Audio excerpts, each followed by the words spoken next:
To those of you who know how to do real origami, hats off to you. I want to be like you. This is not that. However, we will be having some fun with paper. Now, hopefully you already have your piece of paper in front of you and you're holding it. This blank piece of paper, I'm going to let this represent our life.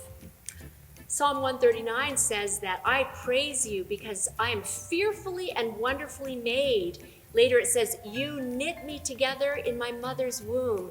All the days ordained for me were planned before one of them even came to be. The God that we serve, the God who knows us, he knows what we need, who we are, how we're wired, and the greatest thing we need in life is to be in relationship with him. Now take your piece of paper, take the top corner here and bend it along the outside straight edge so that it makes like a little peak at the top. Like so. Now very soon, as babies, even though all babies are born bearing the image of this amazing God, very soon we're passed from person to person. We become children in the playground. We get bumps and bruises along the way, and the infection of this sin-filled world impacts us greatly, and we are cut off from this profound relationship we're meant to have with God. And so there's a void in us that we don't understand, and we try to fill it on our own. Often in Canada and here in the West, we look to material possessions to fill it. We want more stuff because of this ache that's inside. Take the top, the peak here, and now we're going to fold it down so that it meets the other peak opposite, and it actually forms what kind of looks like the roof of a house. Here it is. So all I did was took the peak up here and folded it down. Teens discover this need, this desire, this temptation to accumulate more, and then we do as young adults. In fact, often when we get married as young adults and our careers do well, they kind of take off a little bit, we trade in that first house for what? For a larger house, double or triple car garage, because once again, we think that by having more, we will somehow be happier. But more does not mean happier. Sometimes if we're in a really great position financially, we can afford to take our children, our families on great holidays. We can fly all over the world. Now, all I did there was I took what kind of looks like the house and I simply folded it in half.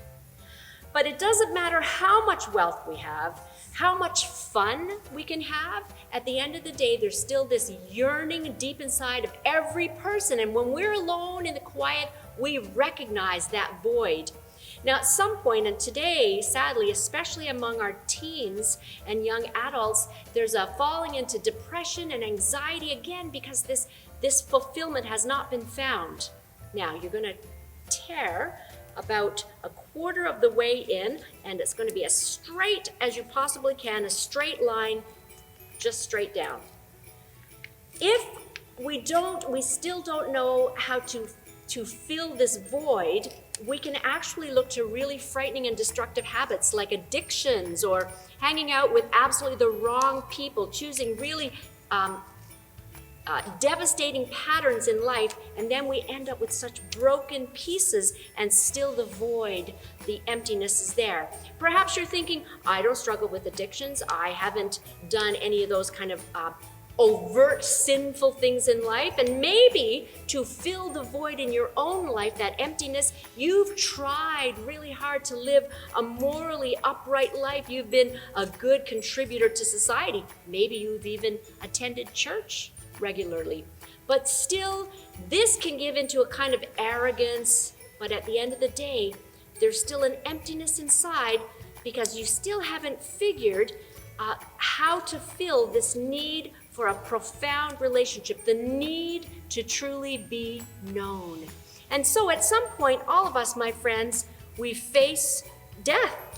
That baby that's born, all of us into this broken world, at some point, we are going into eternity. And what's really tragic at this point is the recognition that someday we are going to stand face to face with Almighty God, and He will say, my child, I have loved you from the start. I have tried to get your attention, but you have done everything.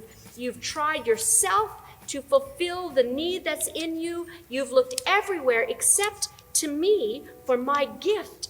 And now you face eternity being separated from me, when all along what I wanted to do was to give you the gift of my son, Jesus. And Jesus, had you accepted this gift, which is freely given, you then would have experienced true life. And this life would have changed everything for you.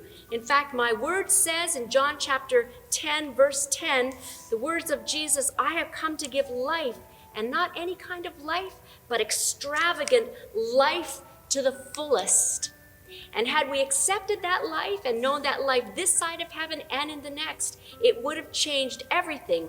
And what is amazing to me is the accepting of that life that Jesus so freely offers us, then would have invited us to be partners with Almighty God as he takes this gift of Jesus to the world. Jesus is the light of the world, and we then become partakers of his light, and we then are part of God's plan to take his light, L-I-G-H-T, to take his light into a dark world that needs the love of Jesus. My friends, especially this year in the crisis, this time of pandemic, may your Christmas have Jesus at the center.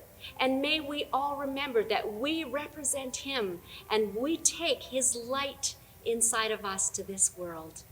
God bless you.